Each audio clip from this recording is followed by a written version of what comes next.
What if I told you that everything you believed about your life, your name, your parents, even your very identity, was a lie, carefully built to protect you from a truth so dangerous it destroyed generations? Imagine discovering that the people who raised you were paid to keep you hidden, and that the day the payments stopped, the world came hunting for you. This is where my story begins. When I found that key, taped under Gerald's desk drawer, I thought it was nothing. Just another remnant of a man who'd spent his life building and burying secrets. But that small piece of metal led me to Storage Unit 447 at Denver Self Storage. And inside, 3 boxes that shattered my reality. Old photographs of Gerald and Martha, young and childless, smiling through their travels across Europe. Bank statements showing exactly $10,000 deposited every month for 35 years. And a single sheet of paper. If something happens to us, it read, leave immediately. Take nothing. Trust no one. Too late for that advice. Within weeks of Gerald's death, my entire life began to unravel. The construction company I worked for folded overnight. The house went into foreclosure faster than should have been possible. My job eliminated, budget cuts, they said. My car repossessed even though the payments were current. It was as if someone had pulled one thread, and my entire existence came apart in perfect orchestrated chaos. 3 weeks after burying the only father I'd ever known, I was sleeping on a bench outside the Denver Public Library. My backpack was all I had left, my mind fractured under the weight of questions I couldn't answer. Who was I? Why did someone pay to hide me? And what was I supposed to be running from? That's when the black SUV pulled up. Its engine purred like money, smooth and deliberate. 2 figures stepped out, a tall man with shoulders broad enough to block the streetlight, his suit worn like armor, not style. Beside him, a woman moved with the kind of precision that made me think of ballet dancers, or assassins. Ronan Thorne? The man asked, flashing a badge that glinted under the light. Agent Dmitry Vulov, Interpol. This is Agent Russo. We need to speak with you about your real identity, I laughed. Harsh. Broken. Get in line, I said. I'd love to know who I am, too. Agent Russo swiped through something on her tablet and turned it toward me. A baby, 6 months old, chubby cheeks, 2 tiny teeth showing. This child, she said softly, was taken from his crib in Manhattan 35 years ago. His name was Sebastian Navarro. The baby looked like any baby I'd ever seen. Innocent, happy. Then Vulov said the words that shattered everything I thought I knew. That's you. DNA confirmed it, from the coffee cup I'd thrown away that morning. My legs gave out. I hit the concrete. Vulov continued, his Russian accent cutting through the silence like a knife. Your biological father is Alejandro Navarro, founder of Navarro Pharmaceuticals. Net worth, $18 billion. Your mother, Valentina, former Italian diplomat. You were kidnapped May 15, 1990. No ransom ever came. Russo crouched beside me. Your parents never stopped searching, she said, her voice trembling with something close to compassion. The reward started at $1 million. It's now $456 million. $456 million. For me. They showed me photos, a Manhattan penthouse overlooking Central Park, charity galas, magazine covers, a family with my face in their smiles, a mother lighting a candle every night at St. Patrick's Cathedral, praying for the return of her son. But Gerald's words echoed in my mind. When you learn the truth, run. Why take me? I asked, voice breaking. Vulov exchanged a look with Russo. That's what we intend to find out, but now that your father is gone and the payments have stopped, whoever orchestrated this knows you're exposed. You're no longer hidden. I stared at my reflection in the SUV's dark window. Homeless. Dirty. Lost. So I have a choice, I said slowly. Stay hidden and safe, or reclaim my identity and paint a target on my back. Vulov's eyes didn't waver. There's a third option. Help us catch whoever did this. Your testimony could expose the network responsible. I took a breath. Thought about the woman lighting candles every night. The man who'd never stopped believing. Take me to New York, I said. I want to meet them. I want to know why someone stole 35 years of my life. The Navarro penthouse was everything I never imagined home could be. 60 floors above the city, marble floors, art that belonged in museums. When the private elevator doors opened, there she was, Valentina Navarro, smaller than I'd expected. Her hand covered her mouth, trembling. Then she whispered, Sebastian, my baby. Before I could speak, she collapsed. Alejandro caught her in his arms, whispering something in Spanish that broke on every word. 35 years, he said. We never stopped believing. For the next hours, my world spun in a blur of tears, embraces, DNA tests, and lawyers. But even in all that joy, something felt off. Maxim, my brother, kept leaving the room for whispered calls. Alejandro avoided certain questions, and Valentina's relief carried a shadow of fear. On the third night, I found Alejandro alone in his study. He poured 2 glasses of whiskey, his hands shaking slightly. I need to tell you something, he said, about why you were taken. He stared into the amber liquid like it held the past itself. When you were born, I received an offer. Sell my pharmaceutical patents to the Corvino family or lose everything. I refused. A week later, you vanished. So the Corvinos took me? I asked. That's what we believed, but we could never prove it. Then Maxim appeared in the doorway, his face tight, voice like a blade. Tell him the rest, Father. Tell him what you're too afraid to say. Alejandro's voice trembled. Not now, Maxim. Yes, now. He dropped a stack of papers on the desk. Old documents, yellowed edges. Grandmother, he said. It was Grandmother Navarro. She paid the Thorne family to hide you. Valentina gasped. Alejandro froze. That's impossible, she whispered, but Maxim pressed on, relentless. She found out through private DNA testing that Sebastian wasn't your biological son. She couldn't let a non-Navarro inherit the empire, but she also couldn't bear to kill a baby, so she arranged for you to disappear, safely, secretly. The room spun. My heartbeat echoed in my ears. That's why the payments stopped, I realized. She died last month. Alejandro's eyes filled with tears. He stood, gripping my shoulders. I don't care about blood, he said. You are my son. You've always been my son. But Maxim wasn't finished. The Corvinos found out about Grandmother's scheme 5 years ago. They've been planning something. That's why Interpol really got involved. Vulov appeared in the doorway, his expression grim. They intercepted communications, he said. He said, someone put a $20 million contract on your head. Whoever brings proof of your death gets paid. Russo's voice followed, which is why we need to move you into witness protection tonight. I shook my head. No, I'm done running, done hiding. Alejandro looked at me, the kind of look only a father gives when pride and fear wage war behind his eyes. Then we stopped them first. What followed felt like watching an empire fall in slow motion. For 48 hours, we stayed in a safe house while Interpol, FBI, and federal task forces moved like chess pieces. The Corvino dynasty, a family built on fear and blood, collapsed overnight. Arrests at dawn, assets frozen, headlines exploding across the world. Antonio Corvino, the patriarch, was caught at JFK trying to flee to Sicily, handcuffed, screaming, his empire reduced to ashes before sunrise. But the final blow came from Grandmother Navarro's safety deposit box. Inside were sealed letters, one addressed to me. Her handwriting trembled with regret. She confessed everything, her twisted love, her misguided attempt to protect the family's name, the deception she'd believed. She'd planned to reveal it all after Alejandro's death, when inheritance no longer mattered. But her final paragraph changed everything. The affair she'd believed in, the reason she had me taken, was a lie. She'd been deceived by a falsified DNA test, manipulated by someone who wanted to destroy the family from within. And that someone never identified. 6 months later, I stood in the same hospital where Gerald Thorne had died.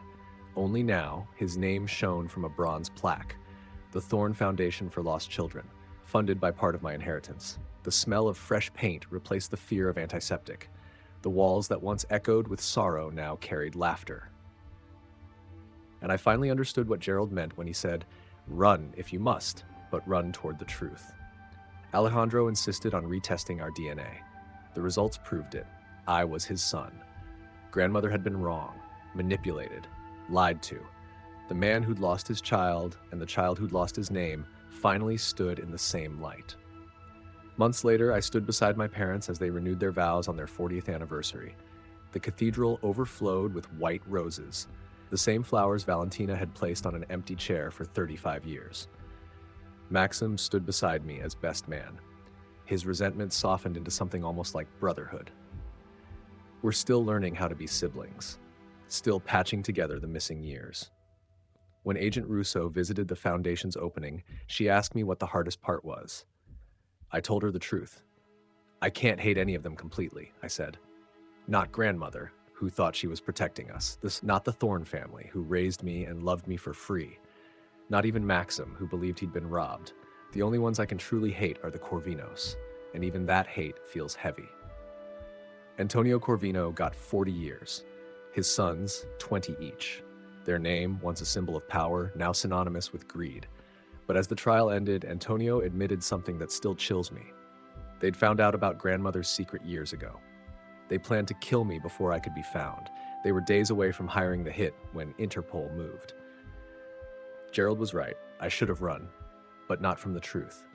From the lies. 35 years, that's what they stole. Not just from me, but from every person who waited for a son that never came home. They thought I was worth $456 million, but they were wrong. Because you can't put a price on midnight talks with a father you just met, or learning that your mother's lasagna recipe was perfected for a child she believed she'd never feed again. You can't price the sound of your sister's laughter, or the quiet forgiveness in your brother's eyes. On my desk now, 2 photos sit side by side. One, the Navarro family portrait from last Christmas. All of us in matching sweaters Valentina insisted on, even Maxim begrudgingly smiling through his British restraint. The other, Gerald and Martha Thorne.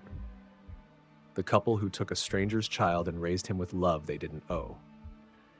Months after the trial, I found one last letter in Gerald's box, his handwriting rough, fading.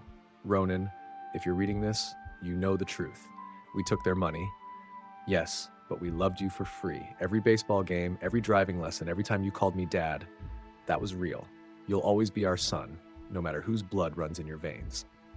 Now I go by Sebastian Navarro, legally. But when I'm in the workshop at the foundation, helping kids who don't know where they belong, I'm still Ronan Thorne, the boy who learned that family isn't built by blood, but by showing up. The Corvinos tried to erase me. The Navarros searched to reclaim me. The Thornes taught me to love, and somewhere between those worlds, I finally found myself. But there's one mystery still left unsolved. Who falsified that DNA test? Who wanted to destroy the Navarros from within? And more importantly, are they still out there? He left me with 8 words that destroyed everything I believed about my life. You were just an investment to get paid. His voice was a whisper, a dying breath rattling through cracked lips. My adoptive father, the man who taught me how to use a hammer, how to be a man, how to build a life from the ground up, looked at me with eyes that had turned from warm coffee brown to cold winter concrete. When you learn who paid us, he wheezed, run. And then he was gone. 3 weeks later, I was sitting behind a gas station dumpster in Denver, eating from a trash can. Everything I owned fit in a single backpack. Everything I believed in had turned to ash. I thought I'd hit rock bottom until the black SUV pulled up. 2 figures stepped out, badges flashing in the fluorescent light. Ronan Thorne, the tall one asked, his accent heavy. Russian, maybe. I froze. Agent Dmitry Volkov, he said, motioning to his partner, a woman with sharp features and eyes that missed nothing. Agent Claire Russo. Interpol. Interpol. They approached me like I was a wounded animal, cautious, deliberate. Russo's voice was calm, soft even, but every syllable carried weight. We need to talk about your real identity. I actually laughed, a broken, bitter sound that scared a stray cat away from the dumpster. Good luck, I said. I'd love to know who that is too. That's when she showed me the tablet, a photo of a baby. Maybe 6 months old. Big grin, 2 teeth showing. This child, she said, was taken from his crib in Manhattan 35 years ago. His name was Sebastian Navarro. The name meant nothing to me, until Volkov said, "That's you." I blinked, waiting for the punchline. DNA confirmed it, from the coffee cup you threw away this morning. I just stared. The cold pavement seemed to tilt under me. Your biological father, Volkov continued, is Alejandro Navarro, founder of Navarro Pharmaceuticals. Net worth, he hesitated then finished, approximately $18 billion. My throat went dry. Your mother, Valentina Navarro, was an Italian diplomat. You were kidnapped in 1990. No ransom, no suspects, until now. Russo crouched beside me. Your parents never stopped searching. The reward started at $1 million. It's now, she paused, $456 million. $456 million. I laughed again, this time at the sheer absurdity of it. I'd been eating garbage while billionaires were offering $500 million for my return. And then, like a hammer to the chest, I remembered Gerald's dying words. You were just an investment. Someone paid us. Volkov looked at me carefully. Your father, your adoptive father, was receiving payments. $10,000 a month for 35 years. We traced them to offshore accounts, Swiss routing numbers. Whoever paid him stopped the moment he died. So, I said quietly, they know I'm unprotected now. Volkov nodded once. Yes, and whoever orchestrated this may want to keep you quiet. I looked down at my trembling hands, the dirt under my nails, the worn boots, the man I'd been, Ronan Thorne, Ron, was gone. Whoever Sebastian Navarro was supposed to be, I didn't know him. But I knew one thing. Gerald had died protecting me from something. Something big enough to bury a life, erase a history, and spend over $4 million keeping me hidden. Come with us, Volkov said. We'll take you to meet your real family. The Navarros have been waiting 35 years. I hesitated. My father's voice echoed again. Run. But run from what? From them? From the people who took me? From the truth itself? I climbed into the SUV. Inside smelled like leather and authority. Rousseau's perfume cut through the scent of gasoline. My reflection in the tinted window showed a stranger. Hollow-eyed, bearded, lost. Volkov drove in silence before finally saying, once we reach New York, there's no going back. The moment your identity is confirmed publicly, the world will know. The Navarros are royalty in the business world. There will be cameras, lawyers, enemies. Enemies? I asked. He nodded. The Corvino family, rivals. They've tried to buy, steal, and destroy the Navarro Empire for 3 generations. There's an inheritance clause in your grandfather's will. If you remain missing for 40 years, the Corvinos inherit everything. I did the math. 40 years, that's 5 years from now. Exactly, said Rousseau. We believe the Corvinos might have been involved in your disappearance, but proving it, she exhaled, proving it means walking back into the lion's den. I turned toward the dark window, watching city lights blur past. So I have a choice, I said finally. Stay hidden and safe, or step into a world I don't understand and risk everything. Volkov looked at me through the rearview mirror. There's a third choice. Help us expose who did this. Use your story. Your testimony could bring them down. For a moment, I thought about Gerald again. About Martha's banana bread cooling on the counter. About the leaky roof and the smell of sawdust. About how they'd loved me anyway. Then I thought about the woman lighting candles every night, praying for a son she never stopped believing in. I made my choice. Take me to New York, I said. I want to meet them. Volkov's expression didn't change, but something in his shoulders eased. As you wish, Mr. Navarro. The Navarro penthouse towered above Central Park, 60 floors up, the kind of place where the air smells like money and silence. The private elevator opened into a marble foyer larger than my entire childhood home. My reflection stared back from glass and gold, a man in a borrowed suit, clean-shaven for the first time in weeks, looking more like an intruder than a son returning from the dead. Then I saw her. Valentina Navarro. She stood frozen, one trembling hand covering her mouth. Tears pooled instantly in her eyes. Sebastian, she whispered, the name foreign and fragile, rolling off her accent like music. My baby. Before I could speak, her knees buckled. Alejandro, my biological father, caught her in his arms. He looked older than his photographs, lines of grief carved deep into his face. 35 years, he said, his voice cracking. We never stopped believing. For the first time in decades, I felt like a ghost had come home. The following days were chaos wrapped in luxury. DNA tests, legal documents, lawyers with folders thicker than Bibles, media lockdown orders, the machinery of wealth grinding to manage the miracle return of the Navarro heir. My sister Isadora arrived from Washington, all sharp suits and fierce hugs, a federal judge who cried openly when she saw me. My brother, Maxim, flew in from London, all polish and precision, his handshake firm but his eyes unreadable. They welcomed me like family. But beneath every smile, I sensed calculation. By the third night, I couldn't sleep. The penthouse was too still. No creaky floors, no hum of a refrigerator, no distant barking from neighbors' dogs, just silence. Suffocating. Perfect silence. I wandered into the study and found Alejandro staring at a desk littered with old photographs. Me as a baby, family portraits, yellowed news clippings, his whiskey glass half empty. I need to tell you something, he said, not looking up. I sat, my pulse climbed. When you were born, he began slowly, I received an offer. A man wanted to buy my pharmaceutical patents. I refused. A week later, you were gone. So it was them, the Corvinos, he sighed. That's what I thought, but the FBI found nothing, no leads, no ransom, nothing. He looked up then, his eyes haunted. Someone close to us made it happen. Before I could speak, Maxim entered, uninvited, his tone sharp. Father, we need to discuss the will. Alejandro stiffened. Not now. Yes, now. Maxim's jaw clenched. He looked at me with barely concealed resentment. He deserves to know the truth.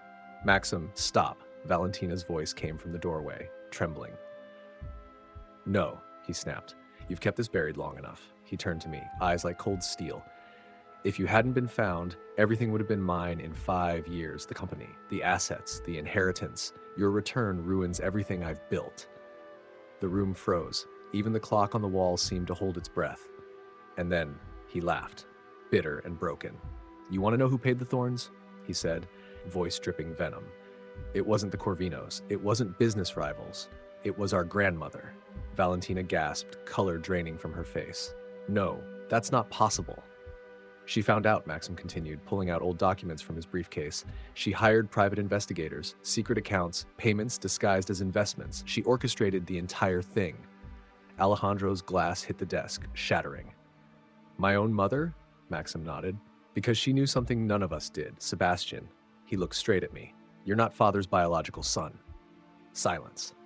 Thick, crushing. Valentina sobbed, her knees shaking. Maxim, please. He pressed on, cold and clinical.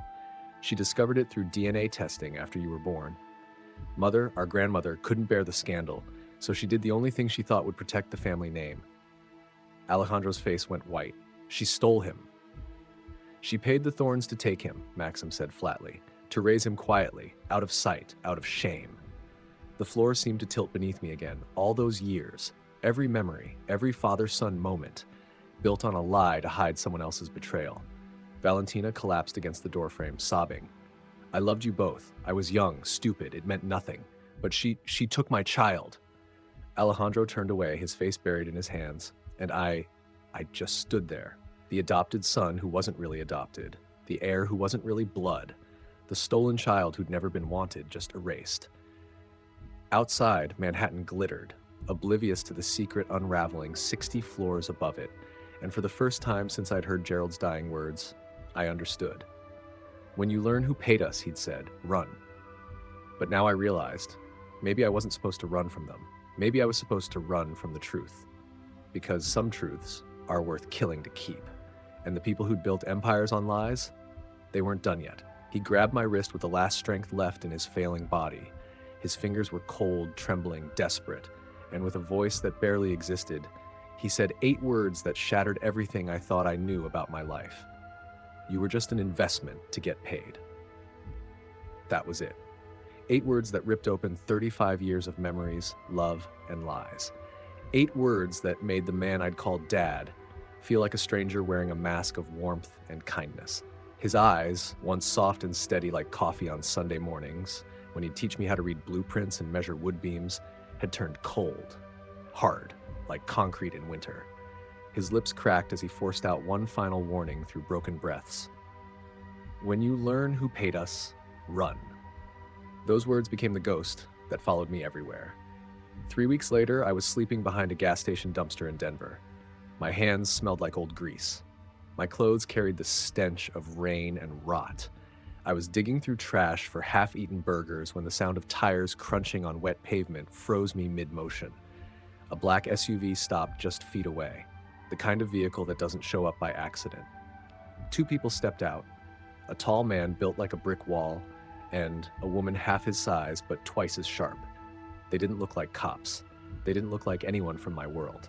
The man spoke first, his accent Russian, his tone calm but dangerous. Ronan Thorne, he said my name like it was a test, like he already knew it wasn't real. We need to discuss your real identity. That's when my world split in 2. 3 weeks earlier, I was a warehouse supervisor, the kind of guy who wore the same boots until they fell apart, a man who brought donuts for the crew on Fridays and remembered every forklift operator's kid by name. My adoptive father, Gerald Thorne, ran a small construction company. Nothing glamorous, just sturdy homes for working families. He measured success by calluses, not cash. He'd say a man's worth is in the work he finishes, not the money he pockets. But when he died, he took with him a secret so dark it made every childhood memory feel like a setup. The night he told me the truth, he was lying in a hospital bed, machines beeping, the smell of antiseptic thick in the air. I thought it was just another heart attack, another close call. But this time, he wasn't coming back. He looked at me, and for the first time, I saw fear, real fear. "You weren't adopted through an agency," he said, his voice rasping. "We were paid." Those two words hit harder than any punch I'd ever taken. Paid. To take me, to raise me, to hide me. He said the money came every month, $10,000, without fail, for 35 years, Swiss accounts, no names, just deposits. $10,000 to keep a kid invisible. Why? I asked, barely breathing. He didn't know. He never knew. They just told him to raise me normal, to never let me stand out. And then he said the words that still haunt me. "We weren't supposed to love you." But they did. Martha, my adoptive mother, she loved me from day one.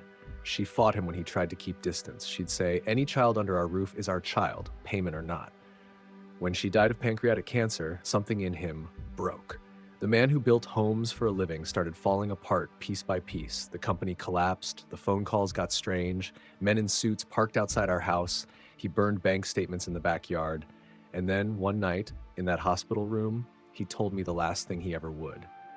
"When you learn the truth about who you really are, run." Then his hand went limp.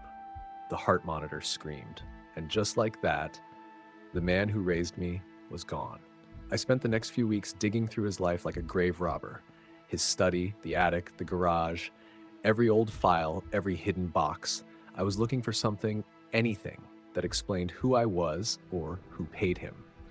That's when I realized how carefully my entire existence had been erased. My birth certificate looked new. The photos started when I was 5. No baby pictures, no first steps, nothing before kindergarten. It was like I just appeared. Every record of my life began after someone started paying $10,000 a month. And that's how I ended up behind that Denver gas station, broke, hungry, and angry enough to eat the truth raw. That's where the SUV found me. The man introduced himself as Agent Dmitry Volkov, Interpol, built like a tank with a voice that could make orders sound like threats. His partner was Agent Claire Russo, petite, sharp-featured, the kind of woman who looked more at home in a Milan fashion show than a crime briefing. But her eyes, they didn't miss anything. They approached carefully, like I was a wounded animal. Volkov held out a badge. "We've been looking for you." I laughed. The sound came out harsh and broken. "Yeah? Well, congratulations. You found a homeless guy with no family and no clue who he is." Russo's eyes softened. "Your DNA," she said, "matches a missing child case from 1990. I froze. "A baby," she continued, "taken from Manhattan, from one of the wealthiest families in America." The burger I was eating slipped from my hand and hit the ground. She turned the tablet toward me, and I saw faces. A family that looked like me. Expensive suits, designer dresses, eyes that carried the same shape as mine. Volkov's voice broke through the silence. "The reward for your return is currently at $456 million. $456 million. I laughed again. It sounded insane. A man digging through garbage worth $500 million to people he didn't even know. "Who am I?" I asked. Russo answered softly. "Your birth name is Sebastian Navarro." Sebastian. Navarro. It didn't sound like me. It sounded like someone who lived in penthouses, not warehouses. Someone who belonged to a world of private jets and gala dinners, not diesel fumes and time clocks. "Your father," she said, "is Alejandro Navarro, head of a pharmaceutical empire. Your mother, Valentina, a former Italian diplomat. You have siblings who never stopped searching for you." The name hit me like a train. For 35 years, I'd been Ronan Thorne, the warehouse guy who fixed forklifts and brought donuts, the son of a construction worker and a homemaker. Now I was supposed to be Sebastian Navarro, the stolen heir to billions. Volkov's voice dropped low. "There's more." And I knew, from the way he said it, that whatever came next was worse. "The payments to your adoptive parents stopped when Gerald died," he said. "Whoever paid them knows you're exposed, unprotected." The world went quiet. That's what Gerald had meant. Run. He hadn't been warning me about the Navarros. He'd been warning me about whoever took me from them, the people who spent millions keeping me hidden, people who might prefer me dead now that their cover was blown.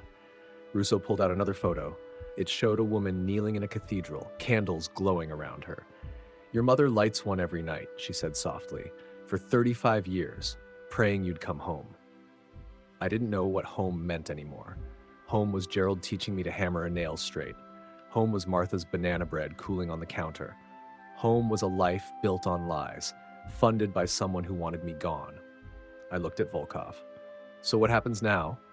He extended his hand. "Now we take you to meet the parents who never stopped searching, and we find out who stole 35 years from all of you." I hesitated, just for a second, then took it. As they led me toward the SUV, the rain started again, tapping against the roof like a metronome marking the seconds between two lives, the one I was leaving behind and the one I was about to enter. But as I stepped into that black vehicle, Gerald's voice came back to me. Faint. Final. When you learn who paid us, run. And deep down, I knew whatever waited for me in Manhattan wasn't a reunion. It was a reckoning.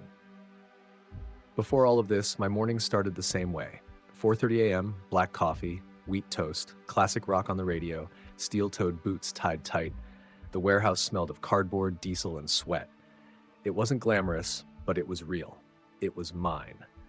Gerald's company, Thorne & Associates, though there were no associates, taught me everything about work, discipline, and survival. But beneath it all was something darker. I remembered nights when men in black cars would idle outside our house, when Gerald would grab his shotgun and stare at them until they left. He'd tell me it was business competition. But construction rivals don't use Swiss bank accounts or hire men in suits to deliver threats. The signs had been there my whole life. I just didn't want to see them. The way Mom flinched whenever I asked about baby pictures. The way Dad's jaw tightened whenever I mentioned where I was born. The way both of them smiled too hard when I said, "I love you." Like they didn't think they deserved to hear it. Now I knew why. They hadn't stolen me. They'd rented me. That night in the hospital, when Dad's monitor flatlined, something inside me went quiet. I didn't cry. I didn't scream. I just sat there, holding his hand that while the truth I'd built my life on turned to dust. By midnight, I was the only one left in the room. The machines were silent, the nurses gone. I whispered to him, "You could have told me sooner." But maybe he couldn't. Maybe he was protecting me. Maybe that's why the fear in his eyes wasn't about dying. It was about what came after. And now, sitting in that SUV beside two Interpol agents with too many secrets in their eyes, I understood something terrifying. The people who paid $10,000 a month didn't do it to save me. They did it to own me. And whoever they weren't done. Because if my life had been worth $4 million in silence, what would my death be worth now that the truth was out? As the SUV disappeared into the Denver night, I pressed my forehead against the cold glass, watching the rain blur the world outside. And I realized something else. The storm had only just begun.